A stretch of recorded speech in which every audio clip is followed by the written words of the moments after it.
আসসালামু আলাইকুম। আপনারা সবাই কেমন আছেন? আলহামদুলিল্লাহ আমরা ভালো আছি। আজকে নিয়ে আসছি 2টা রেসিপি। রুই মাছের মাথা দিয়ে রান্না করব লাউ, আর লাউয়ের খোসা ভাজি করব। সবাই দেখেন আমি কিভাবে রান্না করি। প্রথমে আমি লাউটা ভালোভাবে কেটে ধুয়ে নিয়েছি। এখানে রান্না করব, দিয়ে দিয়েছি তেল আর পেঁয়াজ। পেঁয়াজটা হালকা ভাজা হলে আমি এখানে দিয়ে দিব কাঁচা মরিচ, ধনিয়া পাতা, আদা রসুন সব একসাথে পেস্ট করে নিয়েছি, ওটা দিয়ে দিয়েছি। এখন দিব অল্প হলুদ, মরিচ আর ধনিয়ার গুঁড়া। লাউ তো বেশি হলুদ দেওয়া যাবে না, মরিচের গুঁড়ো বেশি দেওয়া যাবে না, হালকা দিতে হবে যাতে লাউটা সবুজ সবুজ থাকে। দেখেন আমি কিভাবে রান্না করি। আজকে 2টা রেসিপি রান্না করেছি, আপনাদের সাথে শেয়ার করেছি। রান্নাগুলো অনেক ভালো হয়েছে, আপনারাও এভাবে রান্না করবেন।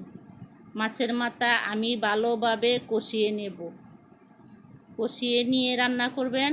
দেখেন আমাদের জলি সবাই মাশাল্লাহ বলবেন।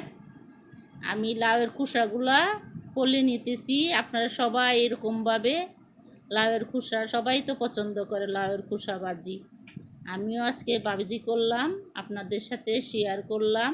আর দেখেন আমার আবাবুড়ির নতুন জুলি, ও একদম আশেপাশে থাকে সবসময়, ও দুষ্টমিও করে অনেক। দেখেন আমি কিভাবে রান্না করেছি।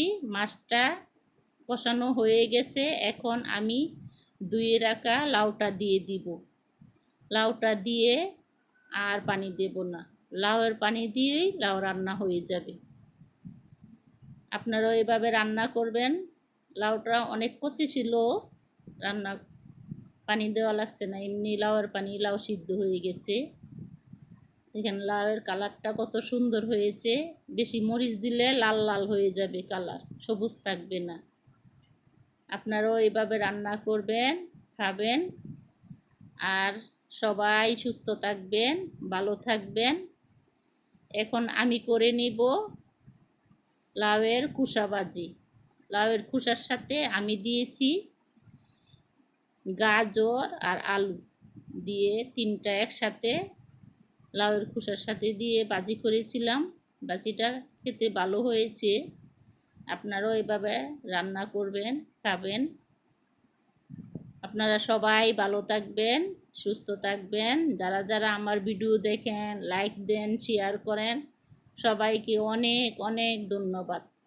সবাই আমার পাশে থাকবেন, আমাকে সাপোর্ট করবেন। আল্লাহ হাফিজ।